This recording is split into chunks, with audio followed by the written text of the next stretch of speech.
Double sliding in NST and Crash 2 and 3 is not very hard once you get the hang of it. It can be done only after you land. It doesn't matter how you land. You can land off a jump, you can land off a fall, or you can land off a slide spin jump like that, as long as you land. It cannot be done on ice or any texture like this. Technically, you can do it with mask form, but the timing, I've been told, is frame perfect, though don't even bother.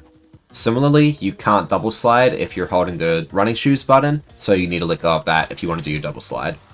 To perform a double slide, first of all, the bumper or circle, whichever button you select, has to be pressed before you land, not after you land. If you press it after you land, you're going to do something like that. So you need to buffer the input, press it before you land. Not too early, because if you do it too early, you're going to body slam like that. You'll figure out the timing.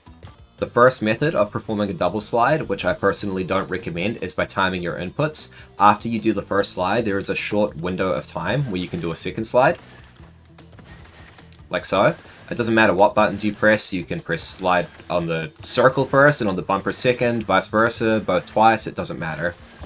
The second method, which I do personally recommend, is where you hold one of the slide buttons and either press or mash the other slide button.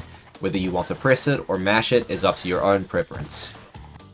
The only problem with this method is that if you choose to hold the bumper and mash circle, you have very little control over the direction of your second slide. It's pretty much just going to go straight forward. Whereas if you hold circle and mash the bumper, you have full control over your second slide. This is never a problem in the first method. If you're like me and your preference is to hold the bumper and mash the circle button, then what you're going to want to do is go into your controls and just swap them, like so. Now, when you double slide with this method, you have full control over your second slide, but if you do ever want to do it with the other method, you'll have to change your controls back if you want to have full control over your second slide. The only real caveat with this is that these buttons swap for everything, so in order to back out of menus now, you press the bumper. In order to take the elevator, you need to press circle, etc. It really isn't much of a problem once you get used to it though. I hope this was sufficient.